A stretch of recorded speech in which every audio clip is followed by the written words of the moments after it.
दोस्तों, आज आपको एक ऐसे शख्स का वाकया बताने वाले हैं जो कि औरत नुमा था, यानी कि औरतों के जैसा दिखता था। उसकी चाल और ढाल औरत के जैसी थी। इसी बात का वो फायदा उठाते हुए औरतों को नहलाने लगा, उनकी मसाज और मालिश करने लगा। एक दिन उसके पास में बादशाह की बेटी मसाज के लिए आई। उसके बाद में उस शख्स के साथ में जो कुछ हुआ उसके बारे में जानकर आप भी हैरान हो जाओगे। इसीलिए आज का ये वीडियो आप सभी के लिए बहुत ही खास है। आप इसको आखिर तक ज़रूर देखें, और अगर आप अल्लाह की ज़ात पर पूरा भरोसा करते हैं तो आप इस वीडियो को लाइक ज़रूर करें। तो चलिए दोस्तों, शुरू करते हैं। बनी इसराइल में एक औरत नुमा शख्स रहता था। उसका नाम नसूर था। उसकी बारीक आवाज़ थी, बगैर दाढ़ी और नाजुक अंदाज। वो अपनी ज़ाहिरी शक्लो सूरत से फ़ायदा उठाते हुए औरतों के गुसल खाने में औरतों का मसाज किया करता था और मैल उतारता था। कोई भी उसकी हकीकत नहीं जानता था कि ये मर्द है या औरत। सभी उसको औरत समझते थे। इस तरीके से वो पैसा भी कमाता था और औरतों के जिस्म से मज़े भी लिया करता था। कई मर्तबा उसने उस काम से तौबा भी की, लेकिन हमेशा तौबा टूट जाती थी। एक दिन बादशाह की बेटी को उस गुसल खाने में नहाने के लिए आना पड़ा। नहाने और मसाज करने के बाद पता चला कि उसका जो हीरो का हार था वो गुम हो चुका है। बादशाह की बेटी ने सिपाहियों को हुक्म दिया कि सबकी तलाशी ली जाए। सबकी तलाशी ली गई, हीरो का हार नहीं मिला। नसूर उस बात की डर से एक जगह छुप गया। जब उसने देखा कि शहजादी की नौकरानियां और सिपाही ढूंढ रहे हैं, फिर उसने दिल से खुदा को पुकारा और खुदा की दरगाह में दिल से तौबा की और वादा किया कि आइंदा कभी भी ये काम नहीं करेगा, और कहा, ऐ मौला मेरी लाज रख ले। अचानक बाहर से आवाज़ आई, नसूर को छोड़ दो, हीरो का हार मिल गया है। उसने आंसू भरी आंखों से शहजादी से रुखसत ली और अपने घर चला गया। उसने ये कुदरत का करिश्मा देख लिया था और हमेशा हमेशा के लिए इस काम से तौबा कर ली थी। कई दिनों तक महल ना जाने पर एक दिन शहजादी ने अपने गुलाम को नसूर के घर भेजा और उससे कहने के लिए कहा कि नसूर से कहो आकर मेरा मसाज करे। लेकिन नसूर ने बहाना बनाया कि मेरे हाथ में दर्द है, मैं मसाज नहीं कर सकता, और वो उसके बाद कभी भी महल नहीं गया। तो उसने देखा महल जाना अब मुनासिब नहीं है। इसीलिए सबकी सब औरतें यही चाहती थी कि नसूर के हाथों से मसाज लेना वो पसंद करती थी। जितने भी गलत तरीके से नसूर ने पैसा कमाया था वो सब गरीबों में बांट दिया और शहर से निकलकर दूर पहाड़ी पर डेरा डाल लिया और खुदा की इबादत में मशगूल हो गया। एक दिन उसकी नज़र एक भैंस पर पड़ी जो कि घास चर रही थी।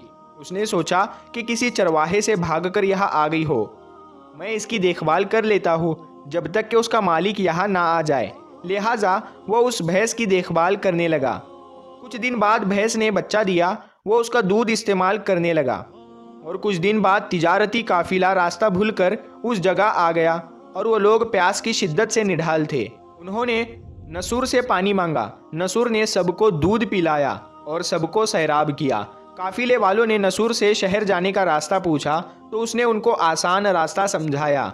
उन्होंने जाने से पहले नसूर को बहुत सा माल दे दिया। नसूर ने उन पैसों से वहाँ पर एक कुआं खुदवाया।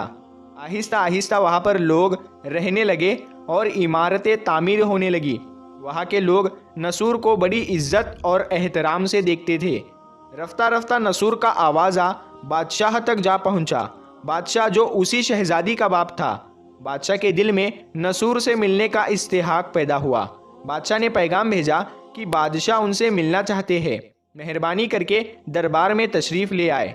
जब नसूर को बादशाह का पैगाम मिला तो उसने मिलने से इनकार कर दिया कि मुझे बहुत सारे काम हैं, मैं अभी नहीं आ सकता। तो बादशाह को बहुत ताज्जुब हुआ। उन्होंने कहा कि अगर नसूर नहीं आ सकता तो हम खुद उसके पास चले जाएंगे। जब बादशाह नसूर के इलाके में दाखिल हुआ, खुदा की तरफ से मलकुल मौत को हुक्म हुआ कि बादशाह की रूह को कब्ज़ कर लिया जाए। उस ज़माने के रस्म व रिवाज के मुताबिक बादशाह नसूर से मिलने की वजह से लोगों ने नसूर को ही तख्त पर बिठा दिया और अपना बादशाह मुकर्रर कर लिया।